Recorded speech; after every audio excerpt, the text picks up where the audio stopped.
Hello Haldwani के सभी श्रोताओं और उत्तराखंड मुक्त विश्वविद्यालय के सभी शिक्षार्थियों को मेरा नमस्कार। मैं आरुषि राजनीति विज्ञान विभाग से और हमारे साथ हैं हमारी साथी डॉक्टर लता जोशी।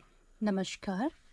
जैसा कि सबको विदित है कि कुछ ही दिनों में एक महत्वपूर्ण दिवस संविधान दिवस आने वाला है, तो क्यों ना सामुदायिक रेडियो के माध्यम से, हेलो हल्द्वानी के माध्यम से एक श्रृंखला के तौर पर अपने संविधान निर्माताओं व इतिहास के पन्नों के माध्यम से संविधान दिवस के मनाए जाने की यात्रा को शुरू करें।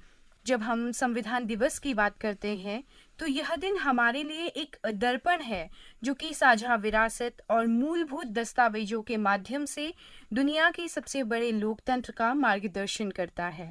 आज से हम संविधान दिवस के उपलक्ष्य में एक श्रृंखला की शुरुआत करने जा रहे हैं। हमारी आज की इस चर्चा के माध्यम से बहुत से सवालों के उत्तरों से हमारा परिचय होगा, जैसे कि संविधान दिवस क्यों मनाया जाने लगा, यह दिवस कब से मनाया जाने लगा, इसकी ऐतिहासिक पृष्ठभूमि। इन सवालों पर विस्तृत चर्चा करेंगी हमारी साथी डॉक्टर लता जोशी। जैसे कि आरुषि ने आपको बताया कि संविधान दिवस आने वाला है और इस दिवस को मनाने के साथ साथ हम लोग भारतीय संविधान का जो उत्सव है उसको हम सेलिब्रेट करें, क्योंकि जो संविधान है उसने ही हमारे जो वर्षों से जो चली आ रही हमारी गुलामी थी उससे हमें मुक्त करवाया है, उसने एक हमें नई पहचान दी है। तो जो भारतीय संविधान है वो भारत के प्रत्येक नागरिक के लिए बहुत महत्वपूर्ण है। भारतीय संविधान को देश की एकजुटता और उसकी प्रगति के लिए एक आधार माना जा सकता है। इसको बनाने के लिए एक लंबा समय लिया गया। इसको बनाने के दौरान जो इसके निर्माता थे, संविधान निर्माता थे, उन्होंने विस्तृत और गहन विचार विमर्श किया और बहुत सावधानी से इसे सूत्रबद्ध किया है। ये जो संविधान है उसने लंबे समय से चली आ रही ऊंच नीच, अधीनता और जो ये अधीनता की संस्कृति थी उसमें लोकतांत्रिक संस्थाओं को विकसित करने का प्रयास किया है। जो भारतीय संविधान है, इस संविधान के लागू होने से भारत की सामाजिक राजनीतिक जो संरचना है उसमें बहुत परिवर्तन हुआ, जिसने भारतीय समाज को उसकी जो पूर्व की स्थिति थी उससे बिल्कुल बदल करके रख दिया। संविधान निर्माण के बाद ही पहली बार भारत के जो नागरिक हैं उनको संवैधानिक तौर पर सामाजिक व राजनीतिक लिहाज से एक समान माना गया। लगभग 2 शताब्दियों तक भारत ब्रिटिश हुकूमत के अधीन रहा और 20वीं सदी के आते आते भारतीयों में स्वशासन की बात होने लगी। अपने जो शासन है उसको अपने हाथ में लिए जाने की बात होने लगी। और जब हम इतिहास में पढ़ते हैं, इतिहास के पन्ने पलटते हैं, तो हम देखते हैं कि जो भारतीय स्वाधीनता संग्राम था उसके जो नेता थे, उसके जो नेतृत्वकारी थे, उनके पास जब ये काम आया कि हम नए भारत का निर्माण करें, तो वो इस बात को बहुत अच्छी से समझते थे, बखूबी इस बात को समझते थे कि हम नए भारत का जो निर्माण है उसकी नींव एक मजबूत आधुनिक संविधान पर ही रख सकते हैं। इसके लिए देश भर के अलग अलग हिस्सों से लगभग 389 प्रतिनिधियों को संविधान बनाने के लिए चुना गया और संविधान सभा की पहली बैठक 9 दिसंबर 1946 को हुई।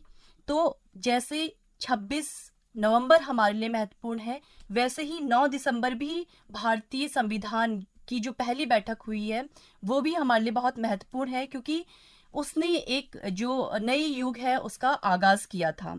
अब हम जो प्रश्न आरुषि हमारे सामने लेकर के आई, और कई बार कई लोगों के मन में आता है कि हम ये संविधान दिवस आखिर मना क्यों रहे हैं, ये तारीख का महत्व क्या है।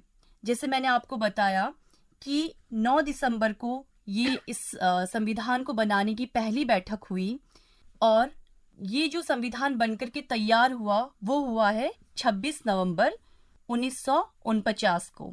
जब हम भारतीय संविधान की जो प्रस्तावना है उसे देखते हैं, उसे पढ़ते हैं, तो हर कोई जानता है कि वो शुरू होता है हम भारत के लोग। यहाँ से इसकी शुरुआत होती है और 26 नवंबर 1949 को हम अंगीकृत, अधिनियमित और आत्मार्पित करते हैं। इस पे ये प्रस्तावना समाप्त होती है, यानी कि ये इस दिन, इस तारीख को हमारा संविधान बनकर तैयार हो गया था। इस संविधान को बनने में मैंने पहले भी बताया कि बहुत गहन विचार विमर्श हुआ और एक अच्छा खासा समय इसमें लगा। 2 वर्ष 11 माह और 18 दिन का समय इसमें लगा और अपने मूल रूप में इस संविधान में 22 भाग, 395 अनुच्छेद और 8 अनुसूचियां थी। अब ये प्रश्न उठता है कि इसी तारीख को जब हमारा संविधान बन के तैयार हो गया था तो हम उसको हमने लागू क्यों नहीं कर दिया। तो इसके पीछे भी हमें इतिहास के पन्नों को पलटना पड़ेगा। 31 दिसंबर 1929 को कांग्रेस का जब लाहौर का अधिवेशन हुआ था, जिसकी अध्यक्षता जवाहरलाल नेहरू कर रहे थे, तो उस बैठक में ये परिकल्पना की गई थी, या हम कह सकते हैं ये उम्मीद की गई थी कि हम 26 जनवरी 1930 तक पूर्ण स्वराज को हम प्राप्त कर लेंगे। यानी कि 26 जनवरी को पूरी तरीके से हम स्वतंत्र हो जाएंगे, अपना शासन अपने हाथ में ले लेंगे। ये उम्मीद की गई थी, ये परिकल्पना की गई थी। और इस तारीख के महत्व को रखने के लिए 2 महीनों का इंतजार किया गया संविधान को लागू करने के लिए। तो इन दोनों ही तारीखों का अपना अपना महत्व है और 26 नवंबर को हम संविधान दिवस मनाते हैं, क्योंकि उस दिन हमारा संविधान बनकर तैयार हो गया था। इसमें एक जो बिंदु है मैं और रखना चाहूंगी कि इस दिन को 26 नवंबर को 2015 से पहले कानून दिवस के रूप में मनाया जाता था और 19 नवंबर 2015 को भारत सरकार ने एक गजट अधिसूचना के द्वारा ये घोषित किया कि आज से यानी कि 26 नवंबर को अब हम संविधान दिवस के रूप में मनाएंगे। तो ये छोटी सी जो जानकारी है वो हमने आपके साथ साझा की। अब मैं आपको वापस ले चलती हूँ आरुषि के पास।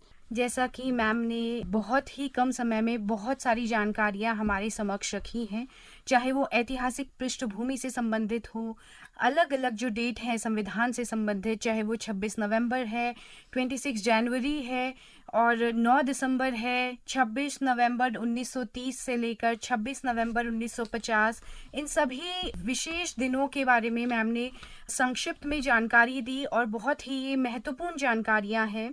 इसके अलावा मैम ने संविधान दिवस के महत्व पर प्रकाश डाला, संविधान से संबंधित मूल जानकारियां हमारे समक्ष रखी। मेरा सभी श्रोताओं से निवेदन है, हमारे राजनीति विज्ञान विभाग आप लोगों से निवेदन करता है कि आप सभी इस विशेष प्रसारण में हमारे साथ जुड़े और संविधान दिवस के ऐतिहासिक महत्व को मिलकर जाने। उन वास्तुकारों के ज्ञान, उनकी दूरदर्शिता और आदर्शों पर हम लोग मिलकर चर्चा करेंगे। इसी संदर्भ में अगर हम अपनी अगली जो हमारी श्रृंखला होगी वो उसका जो हमारा विषय है वो संविधान की विशेषताओं पर हम लोग विस्तृत रूप से चर्चा करेंगे। धन्यवाद।